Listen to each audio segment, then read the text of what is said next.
And this segment was brought to you by DraftKings Sportsbook, America's top-rated sports booking app. And we know sports booking isn't allowed everywhere. We know this. But we do know fantasy football is, right? Yeah. And a lot of people love fantasy football. And a lot of people love the opportunity to make some money. So what if I told you that DraftKings has combined with fantasy football and they have a fantasy football app where they're giving out $1 million worth of prizes every week? I mean, that sounds pretty good, right? Sounds amazing. I agree. And you know me, I was in retirement. You were in retirement. We weren't even fantasy football guys. When they broke out this deal, along with the promo code MOST, giving us up to $1,000 in deposit bonus money, we both came out of retirement. We said, look, take our jerseys out the rafters. We're coming back, man. We are coming back. So what are you waiting on, man? Make sure you download the DraftKings Sportsbook app or download DraftKings Fantasy Football app. Use the promo code MOST and go out there and get that opportunity to make a little money. I'm excited, man. I love how we match up against Baltimore right now. I was telling you a little bit off air. I said that I kind of wish they would have won against the Titans. And I do feel, I mean, we both agreed that they outplayed the Titans for the majority of the game. The Titans just had the explosive plays and the Ravens had Fourth penalties, quarter, man. yeah. The Ravens had the penalties. And I don't even want to say the whole fourth quarter because remember, Lamar led the drive to come back to tie. I mean, you talk about clutch performances. I mean, Lamar gave you that, and that was in response to his long interception that he had through. So when I thought of that, I was like, man, they looked as if they should have won it, but then you lose in the way they did with Derrick Henry, going off in overtime. I'm just like, now they're going to be extra motivated. So a game that I still feel like we're going to take care of business, but a game that you initially are like, all right, it's going to be tough, but it's going to be levels to the toughness. I feel like because they just lost and they're going to be backs against the wall, it does add another element to it. We talked about when teams have their back against the wall, just how they come out swinging. It's a lot different in terms of the urgency that they play with. So it's going to be important, almost critical, that us as a Steelers team start fast. We can't allow ourselves to start in a hole against a team that's going to be motivated. Remember last time we played them, we started in a hole as well, man. And it really was more so us being opportunistic in the red zone defensively, creating some turnovers, and then offensively us being able to start off the second half. I think it was even after we had our first drive. Think about it. And not even then, man, we had the pick, but then we also had the Bud forced fumble in the red zone before halftime as well, man. So we saw where they were getting the ball rolling, so we can't allow ourselves to start slow. We have to start out kind of like how the second half was in terms of firing on all cylinders in all three phases. Also, man, when you talk about this Ravens team, man, from a special team standpoint, they allowed a big fake punt that really ultimately changed the game for them late in that fourth quarter, man. That's how they were able to get the field goal with Gostkowski as well, who we know has been inconsistent, but I think he ended up hitting a 40-yarder on that particular drive. But it was off of the fake punt. So that's something else that it's like, man, they're going to be alert in all of these aspects now because of that type of stuff. Speaking of specialties, because we didn't talk about this on the Jaguars one. Bro, they're like little fake kickoffs. Oh, I didn't, man. I cannot believe. I liked it, man. I know. That was amazing for us to. Shout out to Keelan Cole with the kick. That looked good. That might have. Nothing's going to beat that Cowboys one. But, I mean, Cowboys one. At the beginning with the Falcons, the one that curled around. Dude, that was incredible. But, dude, I don't know how you can draw something up better than that. And the thing was, when I initially saw them come out with Keelan, I kept asking, I was like, I don't watch them enough to know if he is on their special team. But I was like, yo, it's crazy that they got this dude out here on kickoff right now. And then when I saw it, I said, oh, that's why. All right. And typically when we talk about red flags, right? Even with the Titans on their fake, it's always going to be a breadcrumb. It's always, if you watch the tape and you study him, it's always going to be something. Their telltale was this. They switched out their personal protector for the Titans. So typically I want to say it's one of their secondary guys that plays there. They subbed in their backup quarterback for the fake punt pass, and he threw an absolute dime. I mean, tight coverage on the sideline. So then obviously you talk about Jacksonville. Their telltale sign was what? Keelan Cole being out there on the kickoff unit. You're always going to be able to tell little things if you pay close enough attention, you study enough, and you just happen to be aware with it. And shout out to Marcus Allen, too, on that. Like I said, we didn't hit him on the last podcast, but Marcus Allen and Avery Williamson, they both were right in the point of action. They were fundamentally sound. They didn't leave early. When you talk about your kickoff return unit, The key is this, man. You always see the ball off the foot. Or see the ball off the tee. If you don't see that ball off the tee, you do not move. If you move early, that's how you can get caught with a surprise onside kick, because typically you're retreating while they're going to where the ball is at, and now you're trying to put a foot in the ground after 2 or 3 steps, and it's a bad situation. So it was a good job being fundamentally sound. And shout out to Danny Smith, man. That's something that he always harps on and always makes sure those guys, and I speak from experience because I played those positions as well.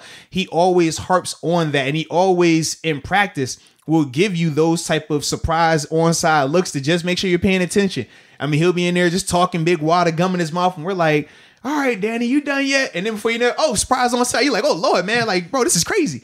And if you don't get it, it's a big deal. Like, not only him, but Coach Tomlin puts emphasis on it as well. So it was good to see that come to fruition and those guys be rewarded the way they were supposed to with creating a big play. Now, obviously, the drive didn't result in how we wanted it to result from a point standpoint, but still was a big time play at that point in the game, man. Oh, it definitely was. Yeah. Now, with this Ravens game, what's interesting to me is you would think Ravens coming off these 2 losses. What's the they have 4 losses? They 5 and 4. Yeah, they're 6-4 right now. 6-4. They're out of the playoffs. I feel like there may be some Steeler fans, and maybe I was thinking this too, going to bed last night before I did my research and everything this morning, and just kind of thinking back to our Ravens matchup, the first one, that some people may think, all right, this is going to be a little bit easier this time. Like, Ravens have lost a step here. I think the Steelers were kind of hitting our stride. Ravens are in a funk right now. I think this could be an easier game for us this go around as opposed to the first time. I don't know if that's the right way to look at this. I don't agree with that. I definitely don't think so, because one, these last 2 games, the Patriots and the Titans games, those were 1-score games. Yeah. Those came down to the wire. Overtime, and one was in a monsoon as well. Yeah, those came down to the wire, and that was, I guess you could even look and say, them not firing on all cylinders. Lamar making stuff happen here or there. Yeah. And then if you look at our game, dude, like, I know we came back in that second half, but there were some things that went our way. Like, if Lamar doesn't throw that pick in the second half, then that was a huge game changer. So I do think, because at that time we felt if they would have scored, that would have put us down 2 scores, I think, in the game. Well, they were down at their own red zone. No, I'm talking. Are you talking about the interception, the Alex Highsmith interception? Yeah, right? yeah, second half. Mm-hmm. Because if we don't get that pick, maybe they punt it, and then we have to do a drive and everything. But that was like instant. Like, boom, we get the pick. Boom, we get the Ebron touchdown. That just switched the whole momentum. But what I'm saying is, at the time, if they would have scored, I want to say that would have put them up by 2 scores. I want to say in the game, the Ravens at the time in the game. They might have been up 2 scores at that point, actually. Where we got it within 3 or something like that. Because it was going to be, if they scored, like, it would have been like back-breaking almost. I do remember that part of it, yeah. Yeah, so basically my point is, this is nothing we can't handle, but I don't think we should be taking this lightly at all. Yeah, especially Steeler-Ravens rivalry. But everything I just said in the past 2 weeks, I still felt like the Ravens were in those 2 games that I watched, the Patriots one and then this last one against the Titans.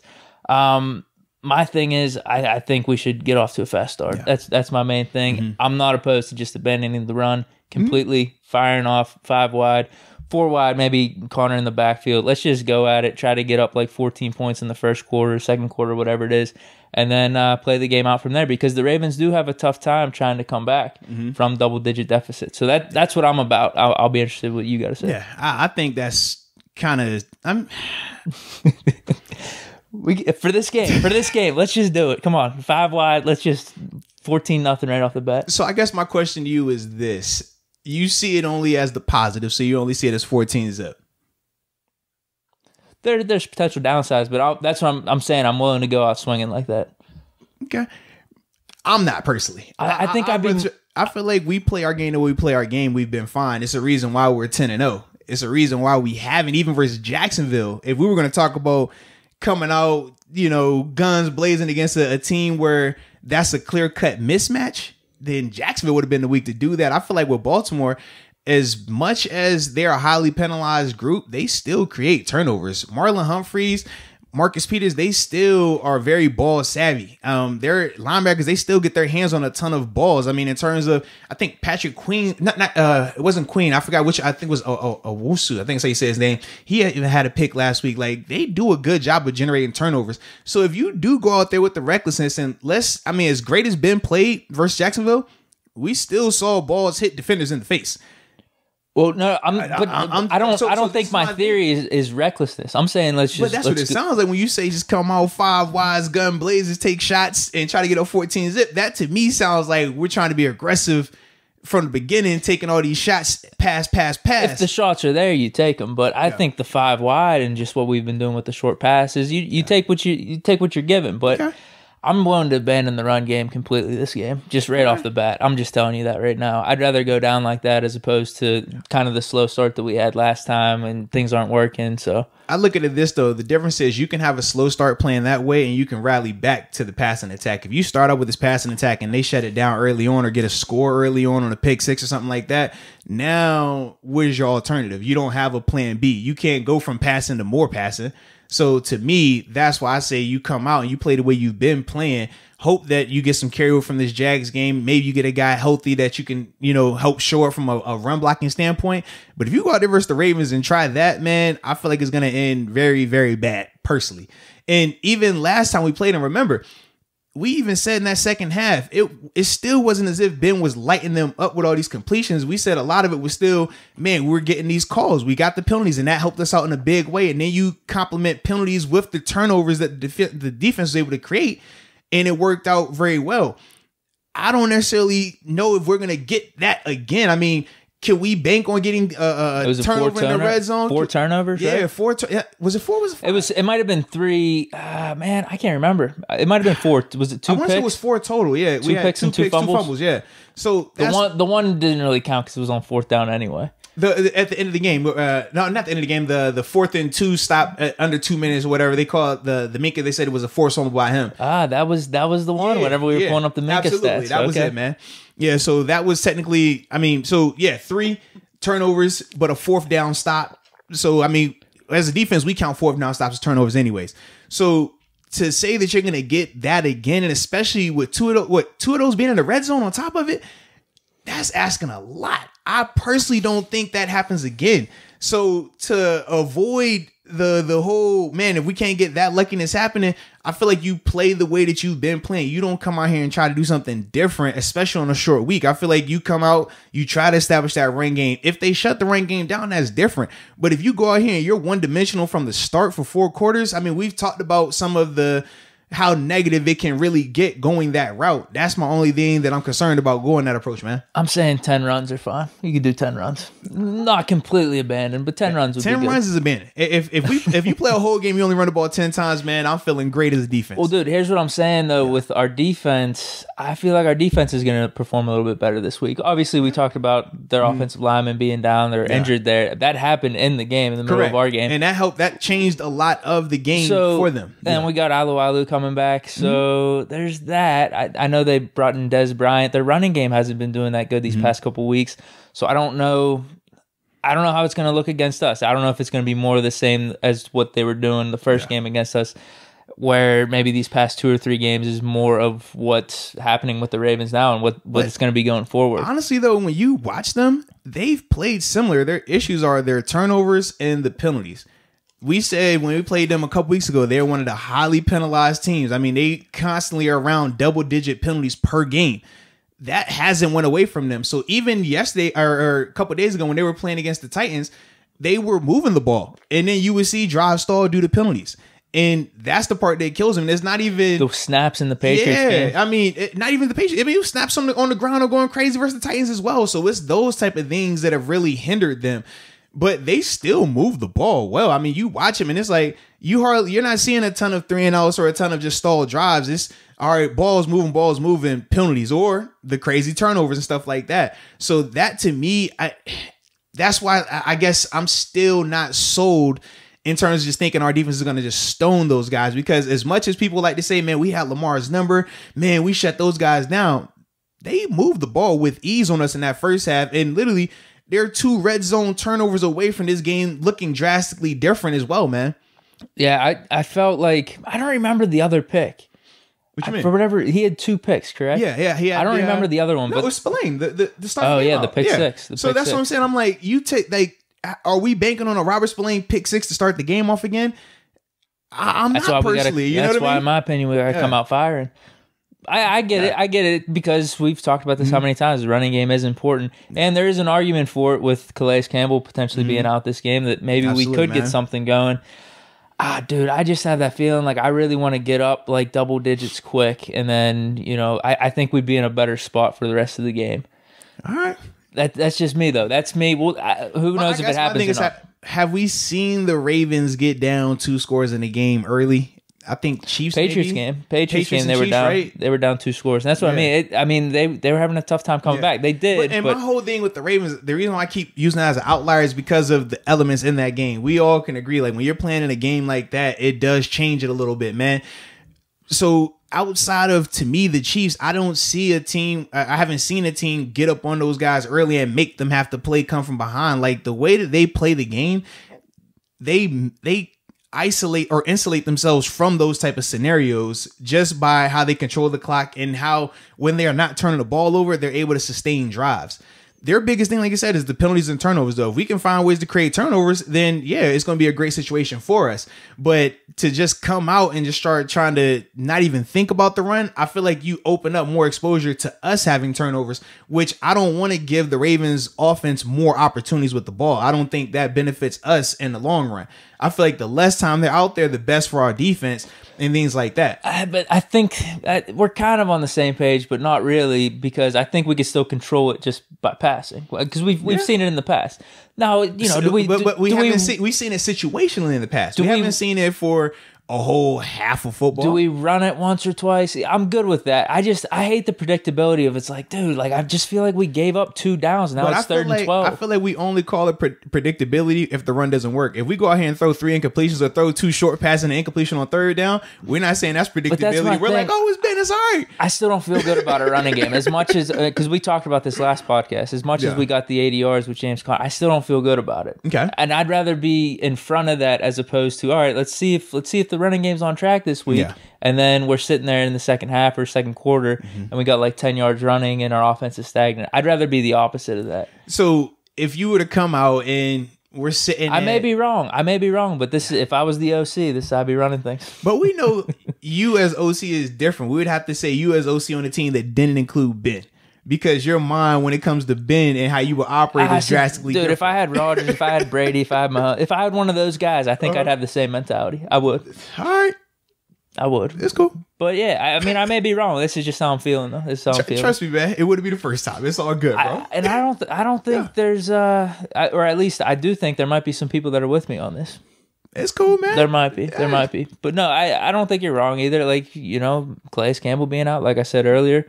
Could we get things going? Who knows? It's football. Who knows with any of this? We will see, man. I will say this, though. For a fact, if they come out here 5 wide from jump, throwing the ball every play. No. Four wide, one running back. That's fine, too. Just listen. For a fact, if they come out here and take that approach and it doesn't work, they're going to be hollering, fire Randy Fichtner. For a fact, they would be. For a fact, they would be. I think it'd be the opposite. I think if we're running it, fact, if they come out here and they pass, and we get beat, and it's a bad looking performance, they are hollering fire Randy Fichtner. For a fact, I won't be saying that. 1,000%. You won't hear me saying that. 1,000%. They'll be saying that, bro. Fire. That's a terrible. Who just comes on and abandon the run? I mean, you got to at least try to run the ball, man. It's Baltimore. They missed a Calais. How you not going to try to run the ball not once? And you just going to come out here and throw it from the beginning? We got down early, turned over, man. What the heck, man? Defense on the field too much because we're not sustaining drives. Because when you're throwing the ball, I mean, the clock stops. So, 3 out, go quick. And then before you know it, defense back out there. I'm telling you, man, they will be going nuts on Randy Fichtner. So that's my own. I'm like, I don't want to play that game. I don't want to play that game. I think we could. We've seen it. I think we could sustain and keep the clock going with more of a passing approach off the bat. That's my thing. That's my thing. Man. We will see, man. Because just my whole logic behind it is just I want to come out and get up double digits here. I just want to. I want to come out with authority. I guess my thing is this. From a passing standpoint, any of these games that we've seen this year, when has the passing attack in particular started out fast? I don't think we've really done that. We definitely have. We take shots. If you watch these Steelers, their first 2 possessions, they take shots downfield. But it is the combination of the run though as well. Time. But either way, you're still taking shots downfield, and there's still. I mean, we really don't see them connect on downfield. I mean, as a whole, we don't see them connect on a lot of downfield passes. But even more so early on in the game. We don't see them connect early on downfield. It's after they've hit the underneath. It's after they've been trying to run the ball. And then you get a double move or then you draw that penalty downfield. But they haven't came out and blown anybody out the water to start a game. I mean, in terms of opening possession or even second possession, they stall on a lot of those drives, man. I'm not necessarily saying we have to take a shot deep. I mean, that could be part of it, but I'm just saying using the passing game as our catalyst for moving the offense. Yeah, off the bat. All I was saying was we've tried to throw the ball early in the games like that right off the bat. I just remember it more being like a run thing though, like kind of more or less a balance. You're supposed to try to be balanced, but they were taking shots and not even taking shots downfield, even intermediate passing, and you still see early on drive stalling. I mean, there was a reason why I think it was 23 or 24 games where the Steelers hadn't scored a touchdown on the opening drive. Like, they were going through that as well. Then they had the one where I forgot who they scored against this year, but then it went right back to not scoring on opening drives. It's a reason with that, man. So if I know we start slow anyways, I don't want to potentially put us in risk for a negative early on while we're starting slow. If we're going to start slow regardless, at least minimize the damage, start slow, man. Don't put us in, don't compound the negativity. That's my thing, man. Whereas if we know you're a team that's going to start slow and you come out here and you have a turnover early, or you have a quick 3-and-out because you're throwing the ball early on, and now your defense is in a short field, your defense is in a bad situation. Now, instead of us having that lead or at least having the game being equal, now we're having to play catch up. That, to me, I don't like that feeling, man. Understood. So all right, is that basically us breaking down the offense versus the defense? Was that basically it? It's like philosophies, I guess. Because I guess, is there anything key like for our offense? Maybe receivers, running back, any matchups, maybe anything like that. I mean, to me, the biggest thing I look at is this, bro. Those were our offensive philosophies. Yeah, for me, man, I feel like you still have to keep this Ravens defense balanced, because the way you take advantage of their secondary is by getting them jumping on stuff, looking at the double moves, or even having to pay attention to the run game. Versus the Titans, they had to be very cognizant of Derrick Henry. That opened up a lot of stuff on the back end. They brought a lot of their bodies, instead of playing, these different coverages where you're having, where you're having 4 DBs out there. Sometimes they were having to play with, 7-8 guys in the box. And that puts you in very advantageous situations on the outside. So now you could take some of those shots. You saw A.J. Brown start to really get off in the second half because of that. But if you don't even give them the threat of a run, all they're going to do is sit back and play coverage. And they have the guys to do that with Marcus Peters and Marlon Humphrey. Even we talked about Deshaun Elliott. We said, man, he's really surprised us the first time around. We say, man, he played well. And we didn't really expect that from him. And not to mention, I love how he hits. Dude, he put a hit on Derrick Henry. Derrick Henry, I thought he was asleep. I'm not going to lie to you. He even got out the game for a couple plays. I'm like, bro, I like that, But when you're playing against a secondary like that, you're not going to be able to just tip your hand and let them know that, hey, we're going to pass the ball. So your front guys rush against our O-line and we'll see who's the better group. And then we'll play 7-on-7 and see who can cover longer. I don't like that versus this team, but I do like if we can make them honest early on. The double moves are there. That still pops up on tape. The reason why you see them get flags, Marcus Peters and Marlon Humphreys, is when their eyes are in the backfield, they're looking at something else. That's not going to happen if you're telling them from the beginning, just play pass right here. They're not going to be worried about that. So that's why, to me, I feel like you have to have some type of, even if the runs aren't working, you still do it to keep them honest. And then from there, that's where the downfield stuff is really going to come open, man. But just trying to come out the bat and stretch them like that, knowing that our running game isn't a strength right now, I don't feel like it works the same. I feel like it's always easier to go back to the pass, whereas you're not going to be able to, once they know you can't run the ball, you're not going to be able to go back to that. And that's my whole thing with it, man. So that's how I feel about our offense versus their defense, man. I think that's the recipe. And when you watch them, the Ravens on tape, that's the teams that have had success against them. They've been able to have some semblance of a run game. And then you hit these guys with the double moves and they get the penalties where there's pass interferences or just flat out blown coverages because guys' eyes are in the backfield and then you take the shots deep, man. Okay. Yeah, that's good. Now, our defense versus their offense, I guess. Yeah, man. For that, man, you have to take advantage of when Lamar is off. And this is the thing, too. Lamar off is different than like Seven and Brady and those guys, because personnel-wise, this is the thing. With our receivers, right? Ben doesn't have to be perfect every throw. We can agree upon that. And Seven has the receivers. They can go and make him right. With Lamar, he doesn't have the receivers. So if he's slightly off or if he isn't perfect, that ball is either getting tipped or those receivers aren't even making a play on it. Those are the passes we got to take advantage of. If we take advantage of that, I feel like we can create the turnovers that you need. I do feel like since their O-line's been banged up since playing us, and with Tyson being back, I love what we're going to have in terms of stopping their run. Now, it's going to be different because of the element in which they play schematically. They're going to have success. Don't think we're going to come out here and just, 0 yards rushing. Like, that's not the case. They can do some really good things on the ground. But I just think that with Tyson being back and their O-line being banged up the way it is, that element isn't going to be the same. The biggest thing is going to be just controlling Lamar and taking advantage of when he does make a mistake. Because every game, and it's not just Lamar. Every quarterback has bad passes. We talked about even with 7 last week. We said, man, you're going to have those plays. The difference is you got to take advantage of it. And the Steelers have taken advantage of those opportunities this year. Even last year they were taking advantage of it. So I feel like if they continue to do that, they're fine.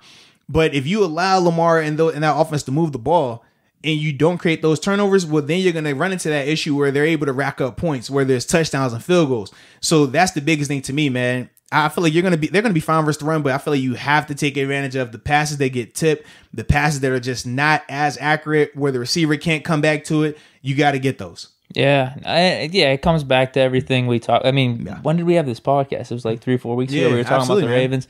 So I don't think much has changed. It's just like, don't let Lamar beat you. Be able to contain him. And we had this problem with, I mentioned how many times with Deshaun Watson, Carson Wentz and everything. I thought we did a good job in the Ravens game. Yeah. Dude, I think he's mainly their offense. It goes back to everything what you're saying. I'm not worried about any of those weapons. Like, Marquise Brown, I know he made that comment of like, yo, you gotta utilize the receivers. Yeah, come on, man. But like, he's still having drops, man. And then the one play in the Patriots game, he's running down the sideline vertical pass, and it seemed like Lamar like forced it down to him, where he's like, I'm going to take a shot, and it goes back to your point. Like, I think most scenarios, if you have Claypool, if you have certain receivers out there, like, that's a good pass. At least you're going to have a 50-50 ball. Maybe your receiver's going to catch it. Dude, there was no shot in hell he was catching that against that cornerback. Well, even last week against the Titans, the pick, he's taking a shot downfield, and if that's Claypool, if that's Juju, you at least like them to be competitive, where either they're coming down with it or no one's coming down with it. The receiver missed time to jump. You're like, bro, what are you doing? Like, man, be athlete back here. That's some of the issues too, man, with Lamar's receivers, that he just doesn't have that type of personnel. We're not sad about it. That's your issue. We glad you got it. But that does play into it as well. But I do think for the people that just solely read the stat sheet, they look at the Ravens 6-4 and they look at Lamar and they say, well, man, these guys are falling off, man. Lamar is sucking. I'm like, that's not the case. When you watch them on tape, man, they're still doing good things. Lamar's still doing really good things. It's just, if he doesn't play great every time, that offense as a whole, it doesn't operate the same way. It's a ton of pressure on him to perform great, not good. He has to perform great every time for that offense for it to connect and cook the way it does typically. Yeah, and you think their line's down, the receivers aren't completely there, so that's really it, man. If we could do what we did last time with the containment of Lamar, then it's weird though, because we did do a good job, but there were times throughout the game where I'm on pins and needles. I'm like, bro, like, he's making these, it's like 3rd and long, and then they get a first down, and it's like pissing me off. So that's always an element there, and you still saw it in the Patriots and Titans game, where like, all right, things aren't really completely going the Ravens' way, but there's always that way, bro. There's that one thing where, man, this could be like a 20-yard run here. This is going to be able to sustain a drive where he can make things happen. So that's always the case. You saw in the Steelers game and this Patriots and Titans game, they had a chance to well, I guess in the Titans game, they had it in overtime, but then Derrick Henry closed it out. But in the Patriots game and our game, they had a chance to go down the field and have a drive for the tie. But obviously the Patriots game, it was way less successful, and we almost had a pick, but we had the PBU in the end zone. But they were still in the game in those scenarios. Because I think the biggest difference was the one versus us. It was a touchdown he had to score, so we saw them have to be a little bit more aggressive, which they typically don't like to do in those scenarios. But then you saw versus the Titans, where they only had to get a field goal, and they looked so much more comfortable. And they executed great, but then once again, you saw the penalties kind of get them out of that situation and make it have to settle for a field goal. But that's them. That's who they are, man. That's who they are. Yeah, I don't think there's necessarily going to be a point where you feel completely confident. Yeah. Unless, like I said, unless we're up like double digits, I'd feel a lot better about that. Now, how do we get there? We obviously disagreed with like philosophies on that and stuff, but hopefully we can get there in the first half where we're up like 14 points. I'd feel so much better about that going into the second half, as opposed to maybe it's a close game where which team is going to start controlling the ball more and really take over this game. I agree, man. I'd rather be the one that's up. We're up 14, and we could start doing things on defense where we make them more or less one-dimensional, you know? I like it. So you got any score predictions, man, before we go? Dude, you know what it is. What you got, man? Come on, dude. I need to hear it. Because they got on me last and they said, well, he didn't. Well, no, actually, they didn't. It was because you cut the video short. What do you mean? For social media, you like posted it, but then you didn't have where you like actually saying the words 27-13. You're just like, you know what I got, and I said my score, and then we just kind of cut it. No, I did. What do you mean? I watched the video. I didn't see you say 27-13. At the end, very end. What do you mean? I was watching. I ain't say it, bro. I saw the score flash. I saw you about to like talk, and then it like cuts. Maybe I just mumbled. I don't know, man. That was the quickest. I literally think you just said, you already know where I'm going, and it cuts. I swear, because somebody like most people hit me up about it, and they were like, "Dang, bro, like, did you just jinx us because Deke didn't say it?" And I'm like, "Well, Deke edits it, so Deke might have jinxed himself. I ain't jinxed nobody." I thought I had it in there. Yeah, man. Maybe I'm off, but no, 27-13. I'll say it. Yeah, for sure. So 27-13. Definitely. All right, I like it. For me, and it's still right.